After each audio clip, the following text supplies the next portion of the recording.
Assalamualaikum warahmatullahi wabarakatuh. Selamat datang di mata kuliah metode numerik. Pada kesempatan kali ini kita akan coba live coding kembali. Kita akan mencoba membahas tentang metode biseksi yang akan digunakan untuk menyelesaikan persamaan nonlinear. Adapun yang menjadi tujuan pembelajaran kita pada video ini adalah pertama, mahasiswa harus mampu memahami konsep dari metode biseksi. Nah, dari konsep ini kemudian kita bisa dengan mudah untuk memahami bagaimana algoritma metode biseksi. Nah, kemampuan mahasiswa dalam memahami konsep, kemudian membaca algoritma metode biseksi, itu akan sangat membantu ketika kita ingin melakukan implementasi, ya, mengimplementasikan metode biseksi untuk menyelesaikan kasus persamaan nonlinear. Secara singkat, konsep metode biseksi bisa diwakili oleh gambar berikut ya. Misalkan kita punya sebuah persamaan yaitu X tambah eksponen pangkat X ya. Secara visual dari gambar ini kita bisa melihat bahwa akar itu terletak pada rentang di antara 0 dan min 1. Nah, pertanyaannya adalah bagaimana konsep metode tabel bisa mendapatkan akar ini? Nah, bagi kita atau dengan cara visual, jika sebuah persamaan itu bisa digambarkan, maka bisa kita lihat bahwa akar itu terletak di antara perpotongan antara garis horizontal X sama dengan 0 ini ya, dengan persamaan fx sama dengan X tambah eksponen pangkat X.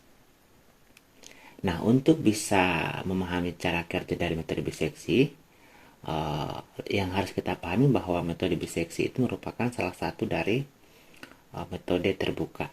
Nah, ciri dari metode terbuka itu adalah kita melakukan pencarian akar dalam range yang sudah kita tetapkan. Nah, untuk itu langkah pertama adalah kita akan mengambil range.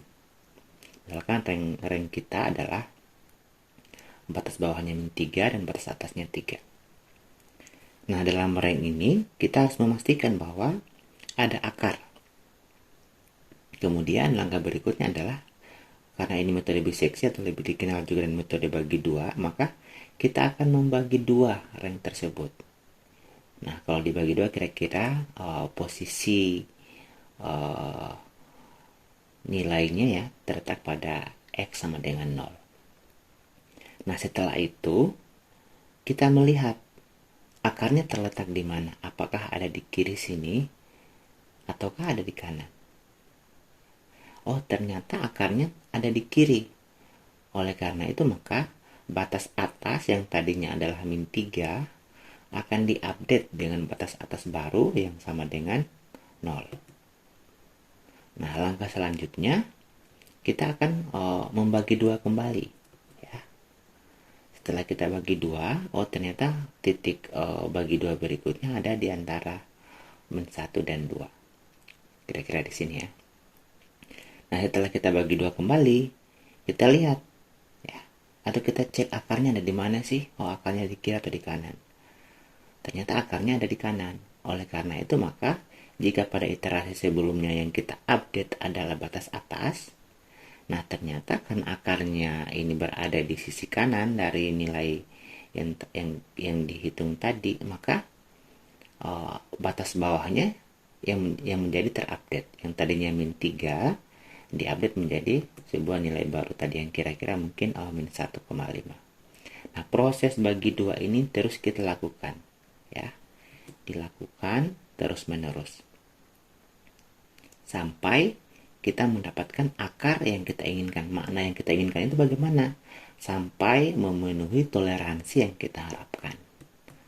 Nah, seperti itu. Jadi bisa dilihat ya, bagaimana proses atau cara kerja dari metode biseksi. Nah, metode ini cukup berbeda dengan metode sebelumnya, itu metode tabel. Nah, tentu metode biseksi adalah pengembangan dari metode tabel. Seperti itu. Secara konsep kita sudah bisa lihat.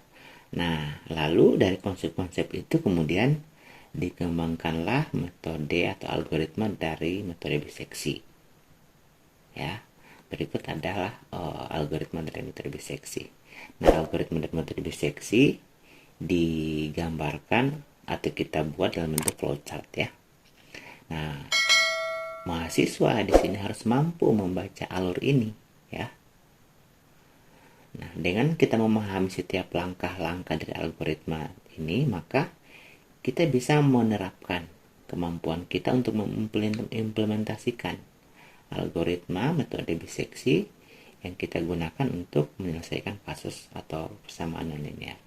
Implementasinya bisa kita gunakan Excel, namun juga bisa kita gunakan bahasa pemrograman. Nah, pada kesempatan kali ini kita coba implementasi dengan menggunakan bahasa pemrograman C++. Namun sebelum ke sana ya, kita coba pahami dulu ya bagaimana alur dari flowchart. Metode biseksi pertama, langkah pertama kita mulai. Setelah itu kita definisikan fungsi ya. Nah, di sini mahasiswa harus mampu bagaimana cara mendefinisikan fungsi ya. Karena ini berkaitan dengan persamaan, maka tentu fungsi yang kita buat adalah fungsi yang mengembalikan nilai. Nah, setelah itu langkah berikutnya adalah kita melakukan input beberapa parameter. Oh, kita butuh batas bawah, kemudian butuh batas atas, kemudian butuh toleransi, dan butuh iterasi maksimum. Nah, setelah itu kita inisialisasi. Apakah diinisialisasi ataukah diberikan kebebasan user untuk menginput, itu hanya menjadi style dari masing-masing mahasiswa nanti. Berikutnya adalah kita akan menghitung berapa nilai fungsi dari batas bawah dan batas atas. Nah, nilai fungsi ini nanti akan menjadi dasar untuk menghitung, untuk mengecek jika nilai fungsi dari fx b dikalikan dengan fx a itu kurang dari 0. Nah, berarti dalam rentang xb dan xa itu terdapat akar, sehingga jika ini terpenuhi maka kita akan melakukan pencarian. Sebaliknya, jika ternyata ini tidak terpenuhi ya, atau nilainya tidak berlawanan arah atau positif, maka berarti dalam rentang yang telah kita tentukan itu tidak terdapat akar. Sehingga ketika tidak terpenuhi, maka langkah selanjutnya adalah langsung menampilkan bahwa tidak ada akar dalam rentang yang diinputkan oleh user atau yang kita tentukan. Nah, setelah itu tinggal selesai. Namun ternyata jika ini terpenuhi, maka kita akan melakukan proses yang ini. Kita akan mulai melakukan proses pencarian. Nah, jadi kita akan melakukan proses looping ya. Ini kita looping dari I sama dengan 0 sampai dengan iterasi maksimum. Langkah berikutnya kita hitung. Ya, yang tadi prosesnya digambar adalah bagaimana cara menghitung membagi dua dalam range yang sudah ditentukan. Nah, dengan menggunakan rumus XB ditambah XA diper 2. Nah, kita akan dapat sebuah nilai. Nilai inilah yang menjadi titik tengah di antara dua buah di antara range yang telah kita bentuk di awal. Setelah kita tentukan, kemudian kita hitung nilai fungsinya. Nah, jadi titik tengahnya tersimpan pada variabel XR dan nilai fungsi dari XR itu tersimpan pada variabel fXR. Langkah selanjutnya adalah kita akan menghitung atau kondisi di sini ya. Kita akan mengalihkan apakah fxr atau nilai fungsi dari xr jika dikalikan dengan nilai fungsi dari xb atau fxb itu kurang dari 0 atau tidak. Kalau ternyata fxr dikalikan dengan fxb itu kurang dari 0, maka yang dilakukan adalah kita akan mengupdate batas atasnya. Nah, batas atasnya diupdate dengan nilai xr tadi yang di atas dicari sebelumnya. Begitupun dengan nilai fungsinya. Namun sebaliknya jika kondisi ini tidak terpenuhi, maka yang kita update adalah batas bawahnya. Batas bawahnya diupdate dengan nilai xr yang telah kita cari di langkah sebelumnya. Setelah itu jika ini terupdate, langkah selanjutnya adalah kita akan menghitung error. Nah, untuk rumus errornya di sini digunakan nilai mutlak ya atau absolut dari XA dikurang dengan XP. Nah, nilai errornya tersimpan pada sebuah variabel misalkan error. Nah, langkah selanjutnya kita akan mengecek apakah error sudah lebih kecil dari toleransi. Nah, jika kondisi ini terpenuhi, menandakan bahwa pencarian kita telah berakhir. Artinya, kita telah mendapatkan akar, di mana akar tersebut telah memenuhi toleransi yang kita inginkan. Nah, kalau memenuhi ini, maka langkah selanjutnya adalah kita akhiri dan akan menampilkan akarnya apa, nilai fungsi dari akar itu berapa, dan errornya berapa. Namun ketika ternyata ini belum terpenuhi, di mana errornya masih lebih besar dari toleransi yang kita tetapkan di awal di sini tadi, maka akan kembali ke awal, akan melooping lagi ke atas. Jika tadinya I sama dengan 0, akan berpindah menjadi I sama dengan 1. Proses ini dilakukan terus-menerus, ya. Dilakukan terus-menerus sampai pada dua kondisi. Akan berhenti. Pertama, akan berhenti ketika sudah mencapai iterasi maksimum yang kita definisikan di atas. Yang kedua adalah akan berhenti iterasi ketika memenuhi kondisi error yang kita inginkan, yaitu di mana error lebih kecil toleransi. Jika semua kondisi itu terpenuhi, maka tadi langkah selanjutnya tampilkan akarnya apa. Nah, akarnya itu adalah XR, ya. Kemudian nilai fungsi dari XR itu adalah fXR dan errornya berapa. Nah, setelah itu selesai. Nah, kira-kira seperti itulah konsep atau algoritma, ya, dari metode biseksi. Nah, ketika kita sudah memahami proses ini, langkah selanjutnya adalah bagaimana cara kita bisa mengimplementasikannya. Nah, itu menjadi tantangan khusus. Nah, misalkan kita akan menyelesaikan kasus, ya. Kasus kita adalah X ditambah eksponen X sama dengan 0. Nah, persamaan ini sudah digambar, ya. Ini digambar dengan menggunakan Gnotplot. Nah, kita bisa lihat dengan secara seksama bahwa akarnya ada di antara -1 dan 0. Tapi berapa nilainya? Nah, kita coba implementasikan algoritma metode biseksi ini. Oke, kita coba mulai, ya. Saya menggunakan dev C++ aja, ya. Seperti biasa, kita butuh buat dulu apa namanya, struktur utamanya dulu, ya.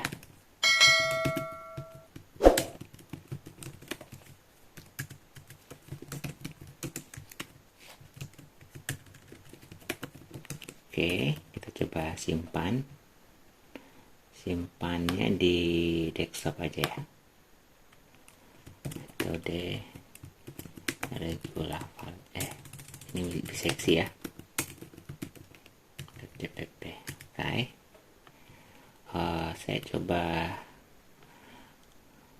Kita coba bagi dua layarnya, ya.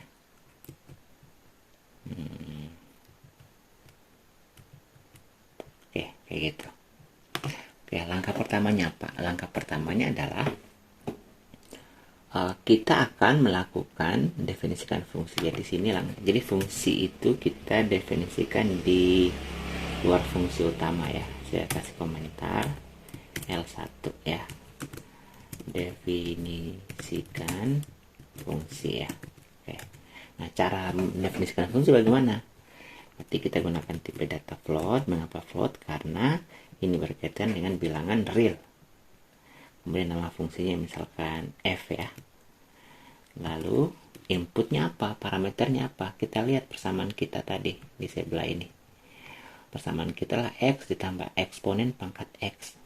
Hanya satu variabel, yaitu X, tidak ada variabel yang lain, berarti inputnya hanya satu. Seperti itu. Oke, ya. Jadi di sini juga float X, kemudian kita kurung kawal, dan misalkan nilai fungsinya kita simpan pada variabel Y, ya. Y. Nah, cara penulisan persamaan ini bagaimana? Kita akan menggunakan library CMAT, ya. CMAT. Nah, ini ada kurang. Oke. Nah, berarti di sini nanti penulisan pangkatnya adalah X, ya, ditambah POW dalam kurung eksponen 1. Nah, pangkatnya itu adalah koma, ya, koma X. Oke, nanti tinggal return Y.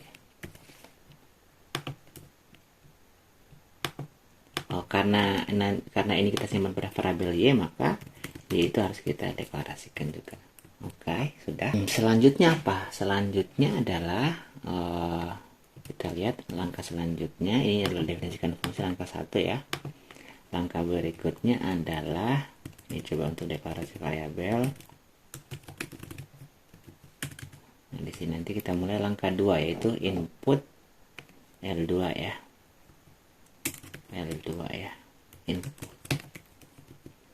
Input batas bawah atas toleransi dan iterasi maksimum ya. It maksimum kayak gitu. Oke. Kita akan supaya lebih fleksibel, kita bisa melakukan percobaan dengan merubah-rubah nilai batas bawah dan batas atas secara bebas. Kita coba memberikan keleluasan ke user untuk menginputnya. Berarti kita coba gunakan input ya, misalkan input batas bawah. Nanti tinggal kita sin pada variabel apa. Kita sepakat misalkan batas bawahnya menggunakan variabel xp. Di sini xp. Begitupun selanjutnya, berarti di sini adalah input batas atas ya, kemudian sin ke xa. Setelah itu input toleransi ya, toleransi kita sin ke variabel sin, bukan tol ya. Kemudian input iterasi maksimum ya, simum itu kita sin ke max. Nah, variabel-variabel yang kita gunakan ini harus kita deklarasikan, misalkan float xb, xa, tol, max. Oke. Selanjutnya, langkah selanjutnya adalah kita akan menghitung ini, yaitu nilai fungsi dari xb dan xa. Berarti di sini saya kasih komentar ya, ini saya spasi aja. Sini langkah 2 ya, hitung nilai fungsi ya, fungsi dari xb dan xa kayak gitu. Nah, cara menghitung nilai fungsinya gimana?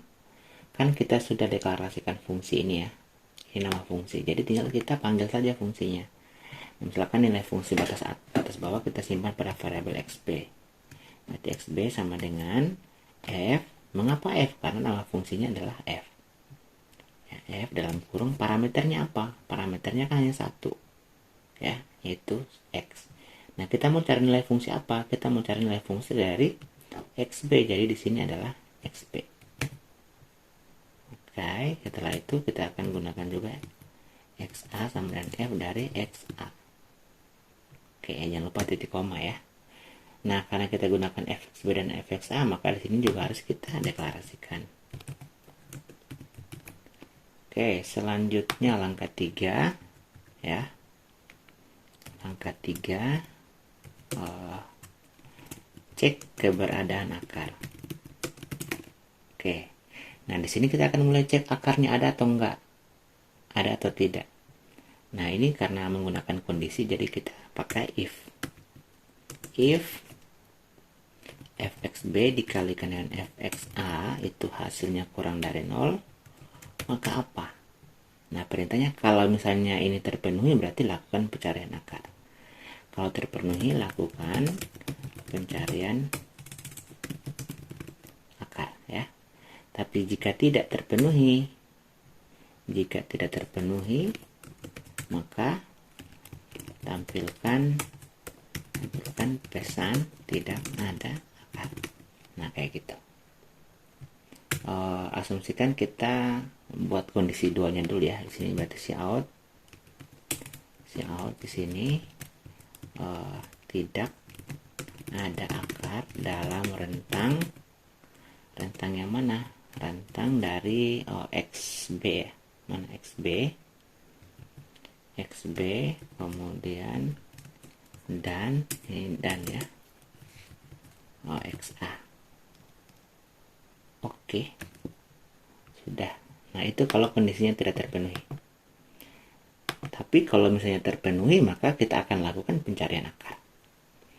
Nah, pencarian akarnya kita akan simpan di dalam sini. Nah, berarti di sini saya coba geser ke kanan ya. Oke. Nah, proses pencariannya kita bisa lihat ya.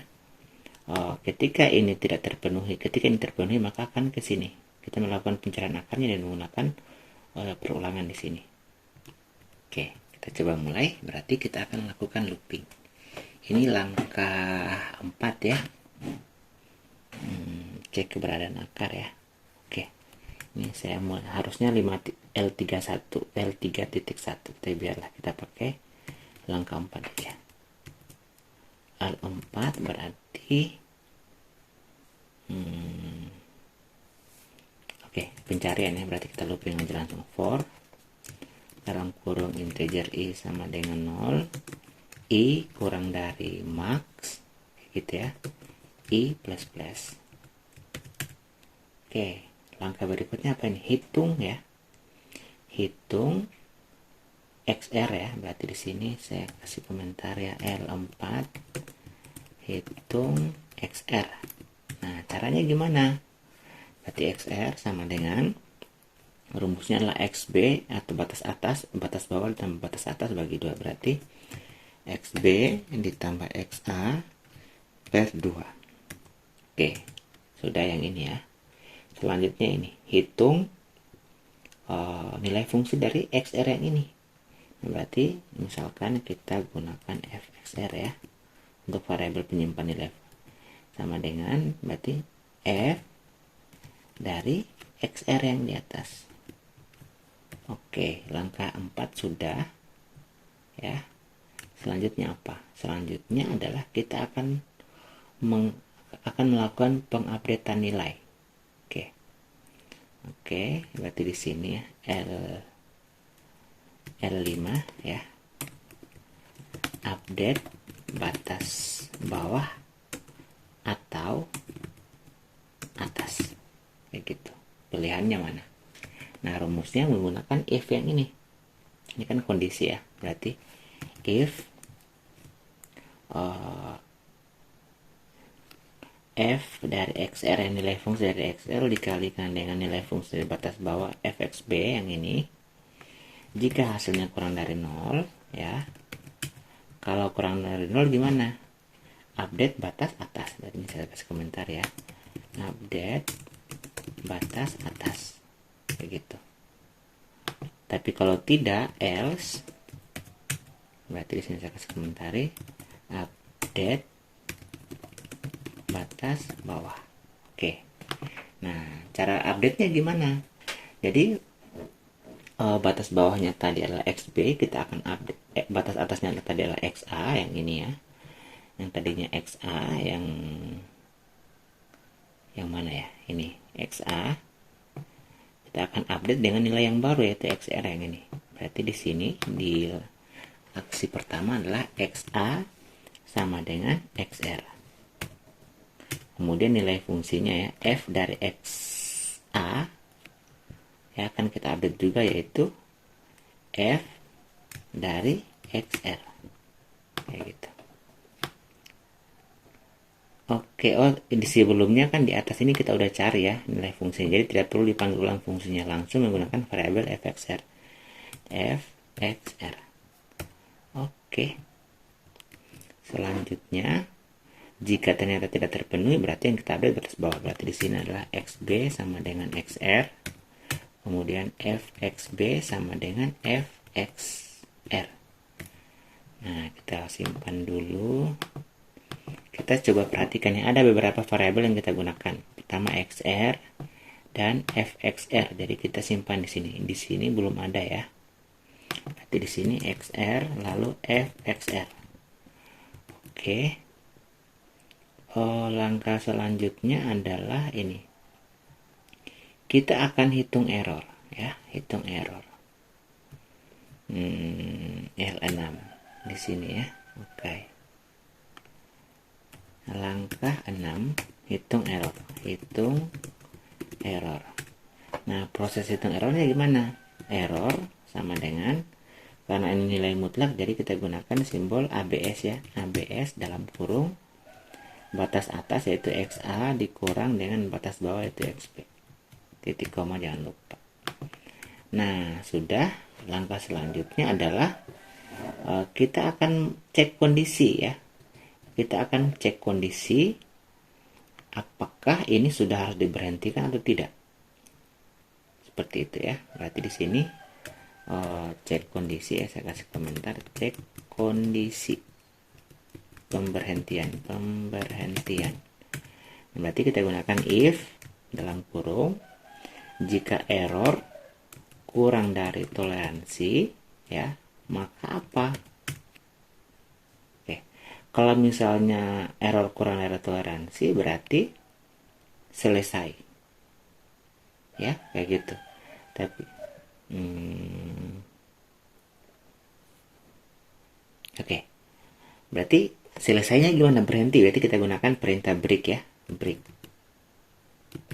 Oke. Namun jika tidak, maka akan kembali ke atas. Jadi tetap aja. Ini kalau misalnya ini sudah terpenuhi, langsung break. Tidak ada lagi hal yang lain. Nah, sudah ya. Setelah itu, nanti kita tampilkan hasilnya. Hasilnya berapa akarnya. Nah, kita coba lihat ya, supaya agak besar. Ini kita udah di sini tadi ya, break. Ini kan mulai dari sini loopingnya ya, sampai di sini. Jadi kita akan menampilkan akar akhirnya itu di bagian luar ya. Berarti sini saya kasih komentar ya. Ini shout. Jadi akar dari persamaan adalah titik 2. Akarnya apa gitu, n line ya. Oke, apa yang kita shout? Yang kita shout adalah akar, lalu nilai fungsi dan error. Berarti shout akar kayak gitu ya. Akarnya apa? Akarnya adalah XR. Kemudian ini kita n line, jangan lupa ya. Lalu shout lagi adalah nilai fungsi yaitu fxr n line, dan error shout error.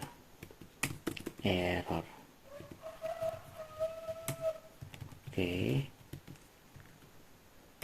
error yaitu variabelnya error. Oke, sudah selesai secara. Jadi ini adalah codingan bersesuaian dengan algoritma yang ini. Kita coba running, mudah-mudahan jalan ya. Kita coba running. Nah, ini error. Kenapa error? Karena variabel ini belum dikenali. Kita coba lihat di deklarasi variabel ya, tidak ada variabel error. Nah, supaya dikenali maka di sini kita harus deklarasikan error. Jangan lupa save, lalu kita coba running kembali ya. Nah, jalan. Nah, sekarang kita coba lihat permasalahan kita tadi ya.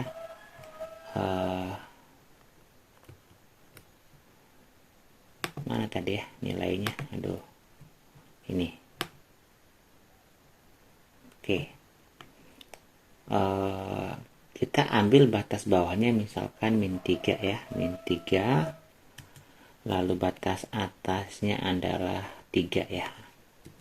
Setelah itu toleransinya misalkan 0,001, kemudian iterasi maksimumnya kita kasih misalkan 100. Kita lihat berapa hasilnya. Nah, di sini terlihat bahwa akarnya itu adalah min 0,567. Berarti min 0,567 itu kira-kira ada di sini ya. Kemudian nilai fungsinya adalah 0. Kita bisa lihat ya, nilai fungsinya 0. Nah, karena ini adalah metode pendekatan, maka ada namanya error. Seperti itu ya. Errornya sebesar ini 0,007. Jika kita ingin meningkatkan akurasi error, maka tinggal kita perkecil ya nilai toleransinya. Misalnya 10 pangkat min berapa. Tapi kalau kita lihat di sini ini kan langsung ya, tidak kita bisa lihat proses perubahan pengupdatean batas bawah batas atasnya kayak gimana. Nah, kalau kita ingin lihat bagaimana perubahan tiap iterasi, kita coba kembali ke codingannya ya. Berarti kita akan cetak di dalam sini, di dalam looping ya, di dalam sini. Mana looping dari for ini, kita akan tampilkan di sini.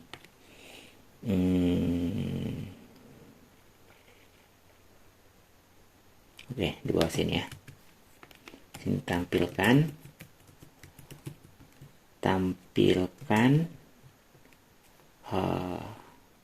perubahan nilai tiap iterasi kayak gitu ya. Kita akan menampilkan apa? Misalkan kita mau menampilkan batas bawahnya berapa, batas atasnya berapa, kemudian calon akarnya berapa, kemudian errornya berapa. Ada 4 nilai yang akan kita coba tampilkan. Supaya rapi, kita coba buat tabelnya ya. Nah, di sini nanti saya gunakan dulu library iomanip ya, biar nanti tampilan di CMD-nya agak rapi. Kemudian saya coba kasih nama di sini ya, gitu ya. Kasih identitas, misalkan cout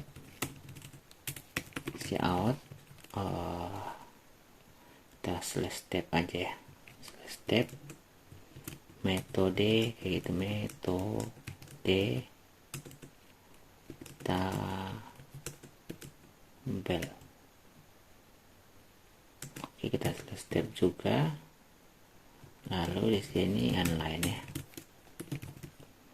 Kita coba buatkan garis ya, kayak garis mendatar. Berarti di sini kita inline dulu ya, cout inline supaya ada spasi. Nanti di sini kita coba mulai tulis cout, misalkan buat garis aja deh. Oke, cukup mungkin ya. Ini sebenarnya hanya untuk merapikan hasil kerjaan aja. Oke, lalu kita mau tampilkan yang pertama, misalkan iterasi ya, iterasi ke berapa, misalnya 1, 2, 3, 4. Oke, lalu berikutnya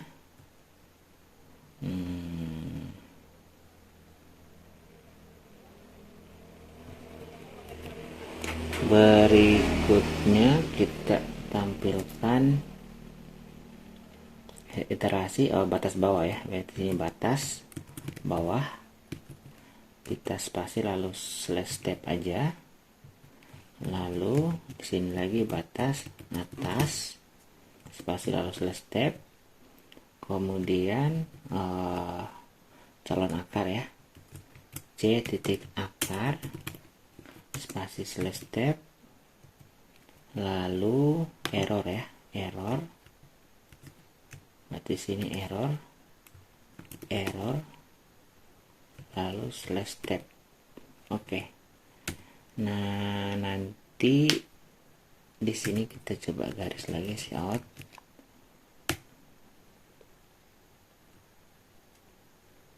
Oke. Udah. Kita coba. Oke. Nah, kemudian coba kalau kita save dan running, tampilannya kayak gimana? Berarti kayak gitu ya, 0,001 100. Ini kayaknya harus nggak ada yang di ini, harus inline di sini ya, inline juga. Oke, coba kita lihat lagi.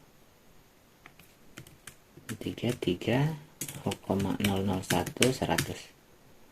Oke, kayak gitu. Nanti di bawah sini kita akan isi dengan iterasinya ke berapa, batas bawahnya berapa, batas atasnya berapa, calon akarnya berapa, errornya berapa.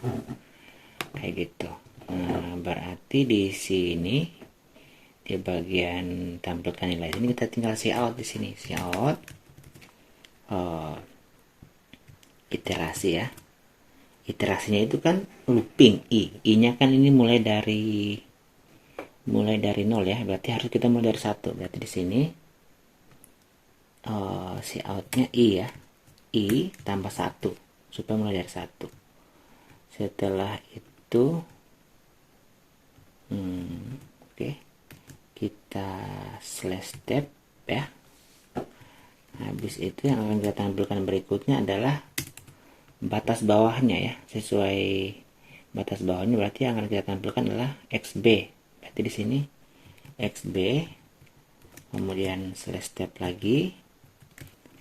Setelah itu batas atas slash tab, habis itu akarnya ya, atau calon akarnya itu xr yang ini.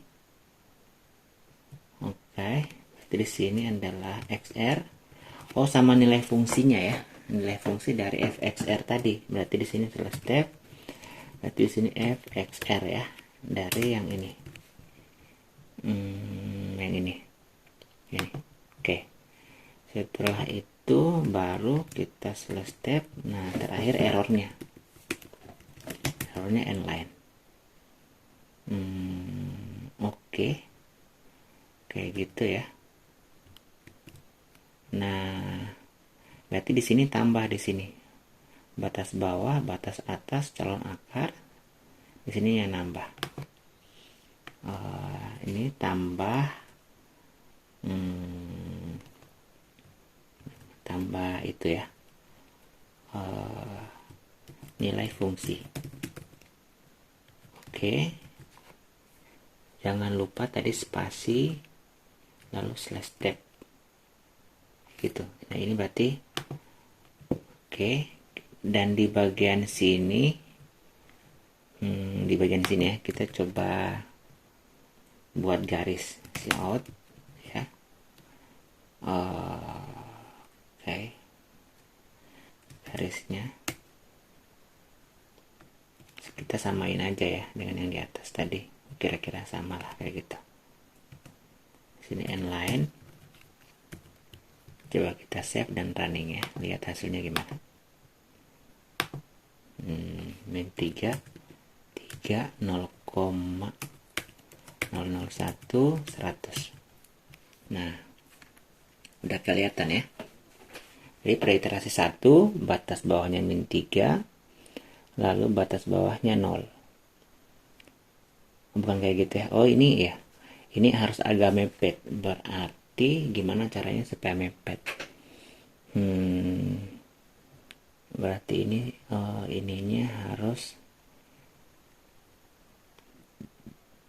di spasi ya. Ini harus kita spasi. Di sini spasi, buat spasi 1 2 3. Oke, habis itu coba kita running, save dan running kembali ya. Ini hanya untuk rapi-rapian aja sih. Oke, udah rapi yang ininya, lalu ini tinggal kita geser ke kanan. Berarti oh, di sini kita nambahkan fixed aja ya. Di sini kita tambahkan fixed. Oke, udah. Lalu di sini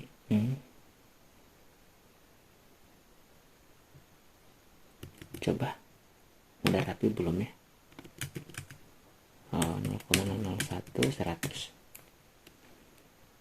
Ini berarti 2 kali tap ini jadinya. Di sini kita 2 kali tap. Coba rapi nggak 2 kali tap tuh?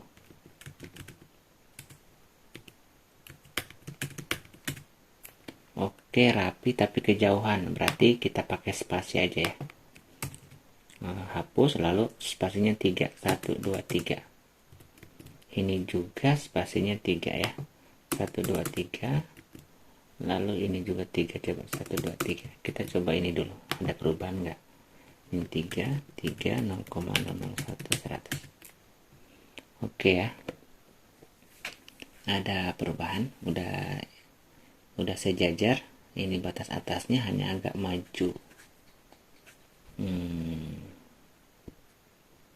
Berarti ininya dimajuin, yang ini. Oke, kita lihat tadi terakhir ya, batas atas dimajuin lagi. Ini ya. Oke, ini berarti sini slash step gitu. Nah, ininya diperpanjang sampai sini aja deh. Ini juga sama. Oke, save, Ctrl S, coba kita cek hasilnya. Oke, ini udah kejauhan banget jadinya ya.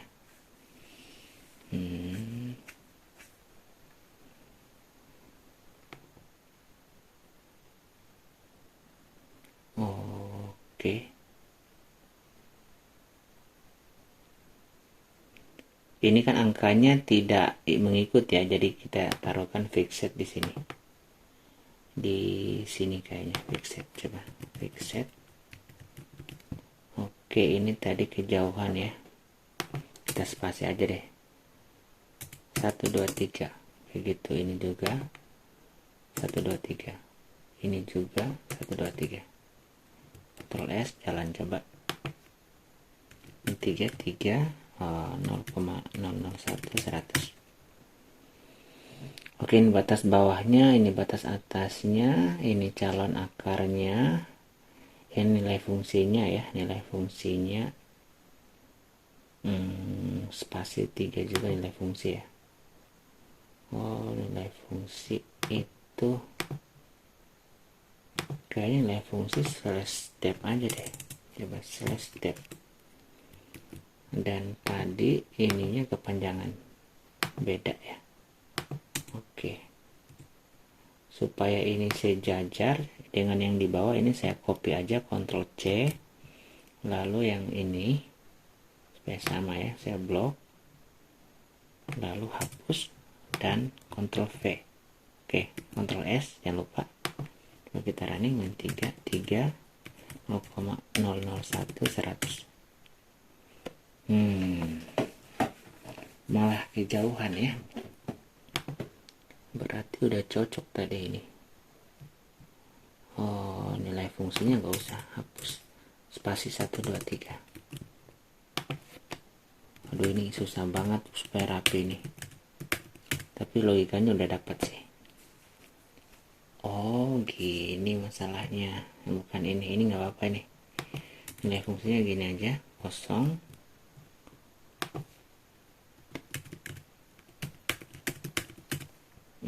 Udah pas ya kayak gitu. Jadi ini iterasi saat ini, iterasinya ini batas bawah, batas atas, ini calon akarnya, ini nilai fungsinya, errornya. Ini agak berantakan ya, ini berarti kita slash step coba.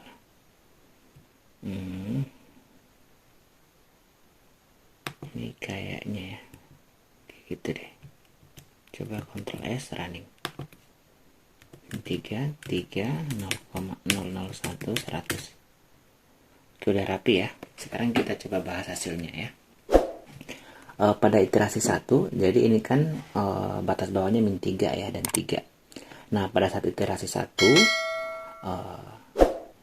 kita bagi 2 ya. Bagi 2 antara min 3 tambah 3 sama dengan 0, per 2 adalah 0. Jadi ini adalah calon akarnya 0. 0 ini diupdate kemana? Ke kiri atau ke kanan? Oh, ternyata 0 yang ini diupdate ke batas atas. Nah, pada saat iterasi kedua, dihitung lagi nilai yang ini, lalu dibagi 2, yaitu 1,5. 1,5 ini mengupdate yang mana? Min 1,5. Ternyata yang diupdate adalah batas bawahnya. Jadi tadinya batas bawahnya sebelumnya min 3 berubah jadi min 1,5. Nah, ini dilakukan terus menerus sampai dengan kondisi errornya terpenuhi. Nah, pada iterasi ke-15 kita bisa cek bahwa errornya adalah 0,00183, di mana nilai ini sudah lebih kecil dari error 0,001, sehingga kita peroleh akarnya adalah ini. Sehingga nilai ini menjadi calon akar. Ini adalah menjadi akar, ya. Akarnya adalah min 0,5670778. Nah, sehingga di akhirnya kita bisa lihat akarnya adalah min 0,5671169, ya. Kemudian nilai fungsinya ini, ya, dan errornya sebesar ini. Jadi pada saat akarnya min 0,567, errornya adalah sebesar ini. Seperti itu. Nah, gimana kalau kita ingin menambah akurasi? Nah, kalau kita ingin menambah akurasi, maka tinggal kita ganti aja nanti di sini 0,00 mau berapa? Misalnya 5 angka di belakang koma. Oke, kayak gitu ya. Tinggal lalu iterasi maksimum misalnya 100. Nah, bisa kita lihat semakin banyak jumlah iterasinya. Tadinya hanya sampai 14 atau 15 iterasi, ini sudah menjadi 19 iterasi. Jadi mudah ya. Pada dasarnya adalah kita hanya mencoba untuk mengimplementasikan tiap langkah, ya. Mulai dari definisikan fungsi, lalu input parameter, ya. Kemudian menghitung nilai fungsi dari batas atas dan batas bawah. Lalu kita melakukan cek keberadaan akar, yang ini langkah 3. Kalau ada akar kita lakukan pencarian, jadi pencariannya mulai dari L4, L5 sampai dengan L6. Nah, jika tidak akan kembali ke sini. Yang ini else, jika tidak ya, tampilkan tidak akar. Intinya pada kesempatan kali ini kita sudah bisa mengimplementasikan algoritma metode biseksi, ya, dengan menggunakan bahasa pemrograman C++. Jadi sekian untuk hari ini. Sampai jumpa di live coding selanjutnya. Jangan lupa like, komen, dan subscribe bagi yang belum mengikuti channel ini. Terima kasih.